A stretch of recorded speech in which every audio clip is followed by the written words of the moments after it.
sekadar istilah buat kemben, yang perempuan tuh kemben segini, kembenan, yang laki isi gini. Nah nanti dia dimandiin gitu, pas dimandiin udah selesai dimandi, nah baru dah nanti ditentuin tempatnya di sini gitu, tempatnya kamu berdua di sini ya gitu, nanti gini gini gini. Nah nanti kan baru dimulai dengan gimana itulah ritualnya seperti itu.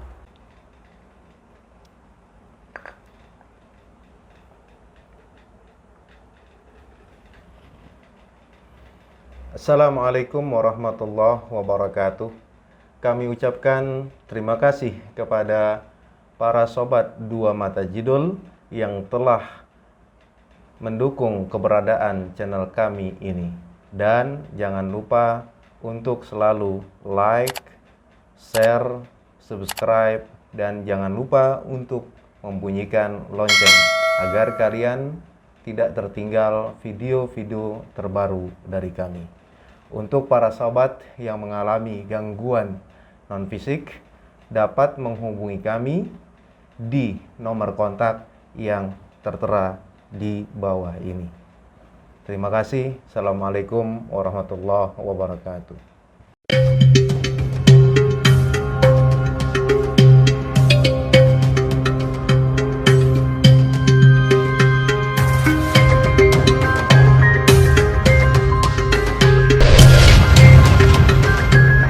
Assalamualaikum warahmatullahi wabarakatuh. Waalaikumsalam warahmatullahi wabarakatuh. Kembali lagi bersama kami di Dua Mata Jidul, anti tipu daya bangsa jin.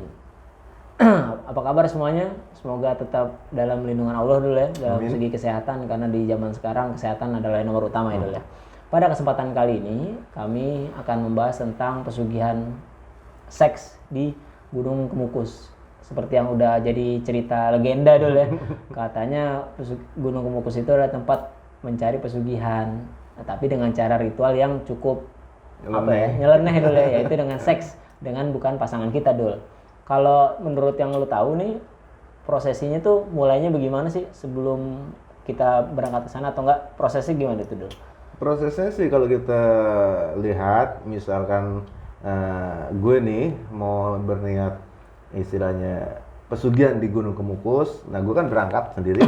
Nah namun istilahnya pada saat kita sampai di mana tempat yang akan kita tuju, kita turun dari bis, nah kita ketemu perempuan, nah ketemu nggak tahunya perempuan itu apa namanya, mau pesugihan juga, satu tujuan. Nah jadi istilahnya gayung bersambut lah istilahnya.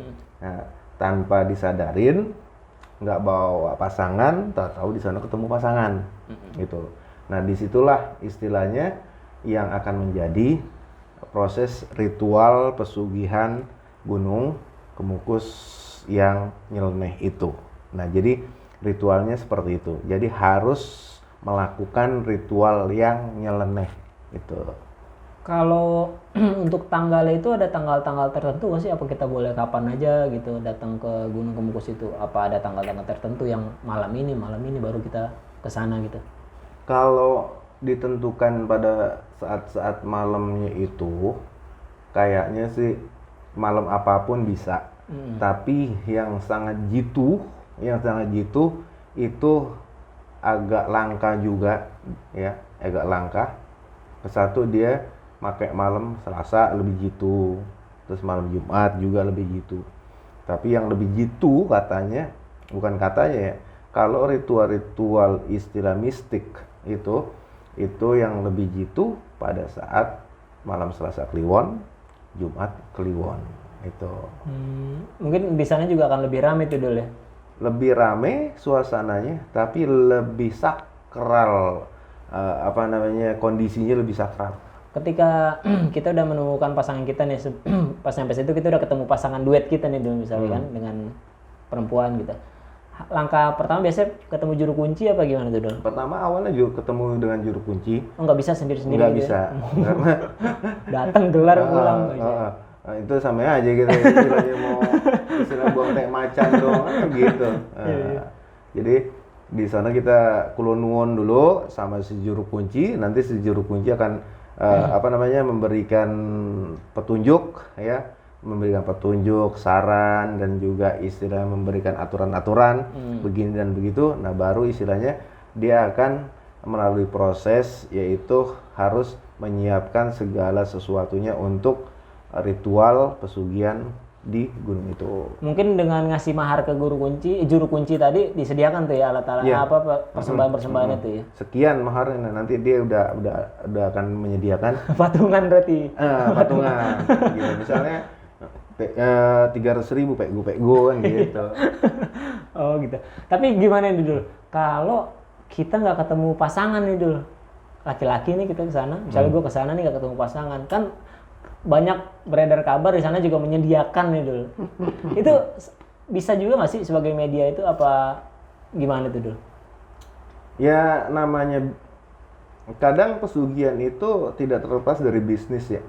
Dari bisnis, pertama bisnis si juru kunci, kedua bisnis kalau kita lihat di Gunung Kemukus ini ada istilahnya pengalihan daripada pandangan kita, pengetahuan kita tentang pesugihan itu.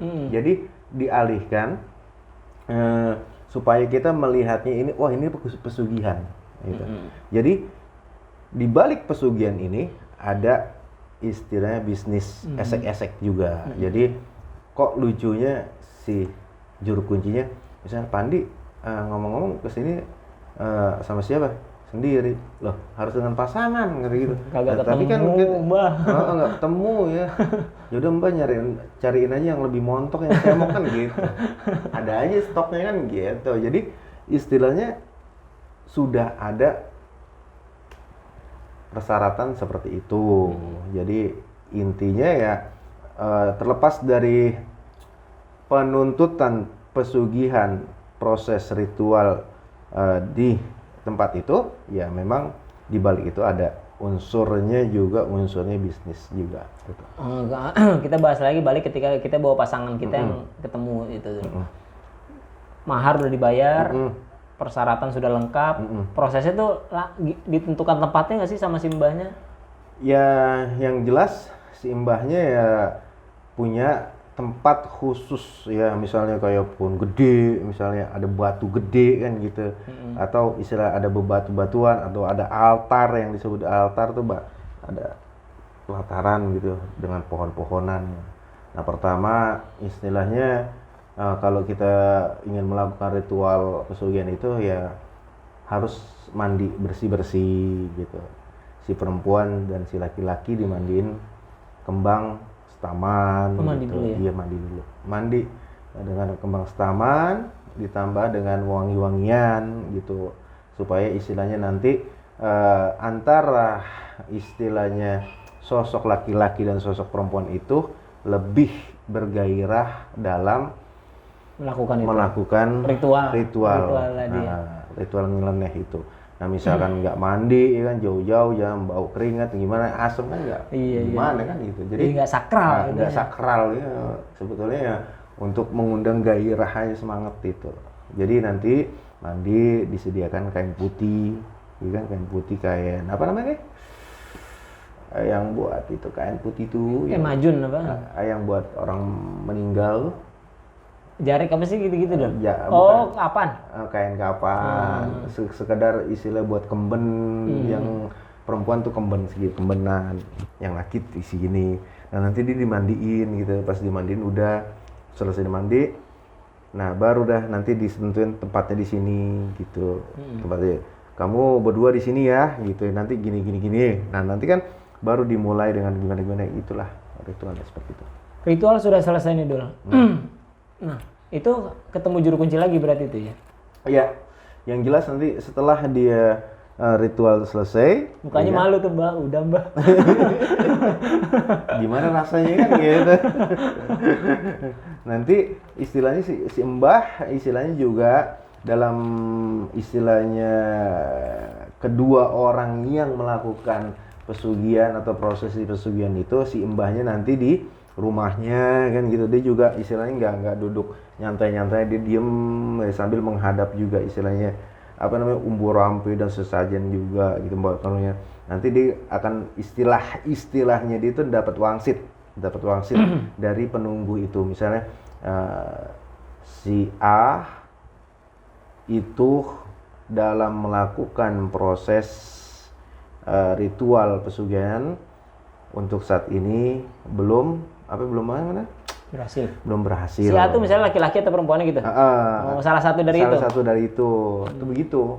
Kemungkinan dia akan bisa lagi melakukannya ya. Misalnya dia melakukannya Rebu Pon ya kan? Nanti disuruh balik lagi bulan depan Rebu Pon lagi gitu. Gitu. Jadi jangkanya itu nggak cepet, lama gitu. Soalnya gue pernah baca juga katanya kalau dua orang itu datang dulu, katanya nggak melulu dua-duanya yang sukses, salah satu tuh. Di antara salah satu itu ya harus sukses dan tidak dua-duanya, karena si penunggunya itu akan melihat dari kesungguhan seseorang melakukan pesugihan. Dalam artian bukan melakukan ritual seksnya, gitulah. Jadi dari awal dia datang, dari awal dari rumahnya sampai dia datang sampai di tempat ritual dan sampai melakukan proses ritual itu, dia akan melihat kesungguhannya. Misalnya si Pandi dengan si Bandalem, ya kan gitu. Nah, yang dilihat si Pandinya nih tetap kekeh ingin istilahnya kaya. Nah, pas melakukan proses ritual pesugihan itu ya bersenggama, nggak taunya yang dilihat nih Pandi masih kokoh buat melakukan pesugihan, mendapatkan kekayaan secara instan, namun si Bandalemnya menikmati keenakan gitu. Jadi nggak ketemu. Disitulah nanti istilahnya kenapa kok ritual di sana antara laki-laki dan perempuan, kadang si laki-laki yang berhasil, kadang si perempuan yang berhasil. Nah, si penunggunya melihat itu kesungguhan itu dari rumah sampai dia melakukan proses ini, dilihat ya kesungguhannya. Gue mau kaya gitu. Masalah istilahnya bersenggama, ini cuman istilah syarat doang. Yang penting gua harus punya kekayaan instan. Nggak taunya si Bandala menikmati banget gitu. Iya, malah pikirannya begituan. Iya. Pengen nambah lagi kan repot. Nah gitu. Nah, setelah mereka melakukan pesugihan kan udah ketemu Bahtari itu dulu. Biasanya disuruh pulang apa suruh 2 malam di situ, 3 malam di situ apa gimana? Nah, biasanya kalau kita melakukan ritual pesugihan itu hasil, itu diperbolehkan untuk pulang, ya. Bagi yang berhasil nanti dipesan. Misalnya Pandi, kamu dalam melakukan ritual ini sudah berhasil. Nah, nanti sampai di rumah tolong siapkan kamar khusus, ya. Ruangan khusus yang tidak boleh dimasuki oleh orang selain kamu. Nah, dan juga boleh dimasuki oleh orang, yaitu misalkan kamu mempercayainya untuk bersih-bersih kamar itu, tapi dengan satu syarat, orang ini harus jaga mulutnya. Misalnya istri kita dulu ya. Misalnya istri kita gitu kan, nggak bocorin rahasia gitu. Nanti ruangan itu dibersihin, disiapkan satu meja, ya kan, dengan istilahnya baskom, tapi baskomnya yang bukan baskom dari plastik, bukan. Dan nanti di situ ada bunga-bunga, air kembang gitu, dengan istilahnya kayak kalau nggak ada kemenyan, anglo, dia harus membakar hiu, jadi harus ngebul. Hiu. Jadi harus wangi aja gitu. Nanti apaan yang diinginkan, nanti di situ yang akan menentukan gitu. Di situ. Proses pesugihannya itu biasanya kalau dia punya usaha jadi maju gitu dulu saya. Iya, nanti perkembangannya pesat. Jadi misalkan kamu istilahnya usaha apa? Usaha saya macet gini, ya kan? Macet misalnya warung makan. Ya kamu siapin aja istilahnya tempat khusus. Nah, nanti di situ ditaruhlah makanan-makanan yang biasanya menjadi hidangan di warteg kita. Di situ disiapin. Nah, nanti saat besok kita buka warteg ya kok banyak yang makan gitu. Jadi secara non fisiknya kita lihat, misalkan ini daging ayam yang kita taruh di dalam ruangan itu. Nah, ini daging ayam yang kita jual ini sudah kena gitu. Kena energinya lah ya. Iya, gitu. Nah, kalau kekayaan itu didapat karena lakunya itu apa duitnya berlipat ganda nih? Kalau misalnya dari lacinya hari ini mendapatkan 1 juta, pas dibuka atau 5 juta, 6 juta. Enggak. Jadi dia dari prosesnya itu yaitu ini dari makanan.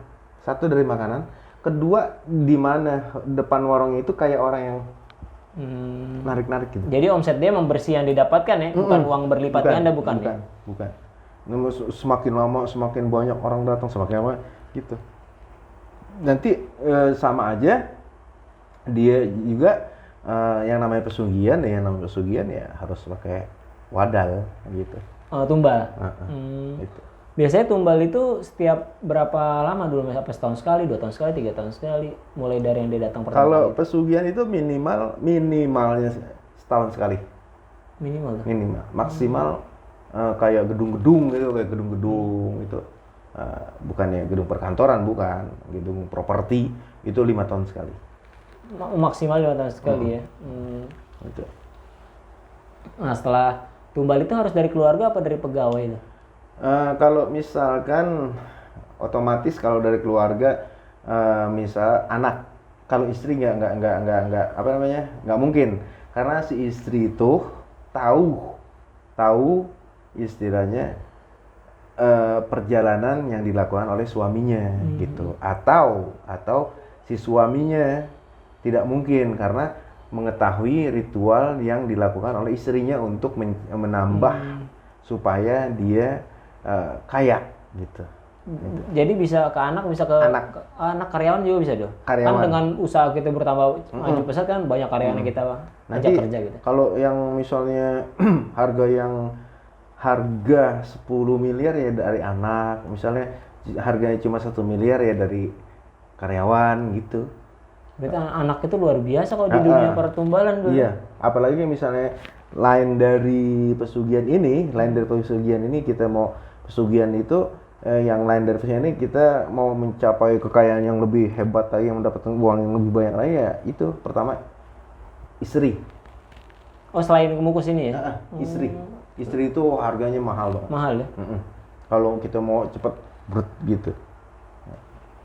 Nah, setelah sekian tahun dia jalan pesugihan itu Dul, harus balik lagi gak tuh ke Gunung Kemukus tadi? Istilahnya kayak orang, kalau bahasanya dia bukannya apa ya, mengembalikan mengembalikan rasa kepercayaan dirinya terhadap penguasa tempat itu. Jadi kesatu mengembalikan rasa kepercayaan si penunggu tempat itu. Yang keduanya istilahnya dia tuh menunjukkan rasa terima kasihnya ke penunggu itu. Jadi nanti pada saat-saat ada waktu tertentu, yaitu untuk menguatkan itu semuanya pada saat malam tanggal 1 Suro. Biasanya akan kembali ke gunung. Kembali ke sono, dia dengan persyaratan yang lebih banyak. Misalnya dalam jangka waktu setahun dia udah mencapai kekayaan taruhlah ya 1,2 triliun. Nah, nanti dari 1,2 triliun dia harus menyumbang berapa persennya buat tempat itu. Misalnya kekayaan dia punya 10M, berarti harus beberapa persennya harus itu. Ini ngasih ke juru kunci tadi dong?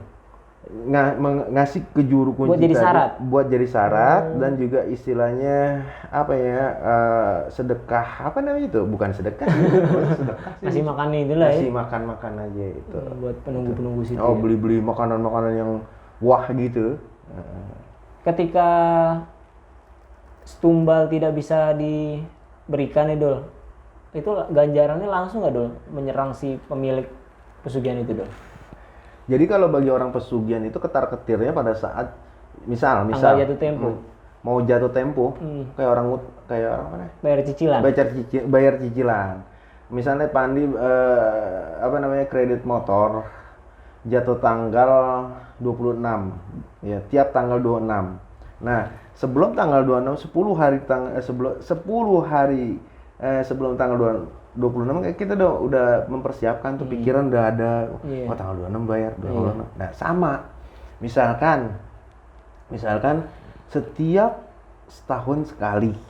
Ya, minimal setahun sekali kita harus ngasih tumbal.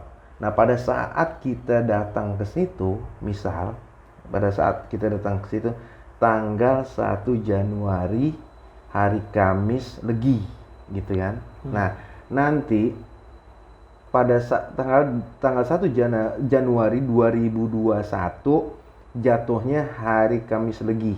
Nanti tanggal 1 Januari 2022 Kamis Legi itu kita harus udah ada di sono gitu loh. Udah ada di sono dan kita harus bayar itu. Maksudnya bayar itu kita harus tumbal. Nah, jadi 10 hari sebelum tanggal 1 Januari kita udah mempersiapkan siapa ini yang mau ditumbalin gitu. Anggap kita nggak dapet nih dulu. Misalnya nggak dapet, udah ketar-ketir gitu. Ntar gue nih diambil, tuh begitu. Kayak kita ya, kalau nggak bisa bayar motor kan ketar-ketir dulu. Nah, wah didatengin kan gitu. Kalau nggak didatengin motor gue diambil kan gitu. Iya, nah sama gitu. Sama ya.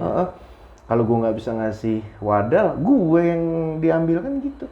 Tuh orang pesugihan tuh sebetulnya kehidupannya nggak tenang. Tapi kalau kita bahas pola makan, pola kehidupan dia tetap irit-irit gitu juga dul. Bukan ngirit. Apa? Memang dibatasi. Dibatasin dalam artian ini nggak boleh, itu nggak boleh itu gitu. Lu pedagang makanan yang luar biasa, yang luar biasa. Enak gitu ya kan, enak, mewah gitu. Tapi nggak boleh makan nggak boleh makan yang di situ. Udahlah, lupain pesugihan gitu dulu ya. Seperti yang udah kita bahas di konten-konten kita sebelumnya, kalau pesugihan itu tersesat ujung-ujungnya dulu ya. Udah ketar-ketir kan, udah mau jatuh tempo. Juga pasti mati loh ujung-ujungnya dulu. Ujung mati. Kalau misalnya dia nggak bisa ngasih wadal, nggak bisa ngasih tumbal, ya dia yang diambil. Udah gitu pasti kekayaannya pasti merosot langsung. Langsung, kalau nggak ada yang terusin.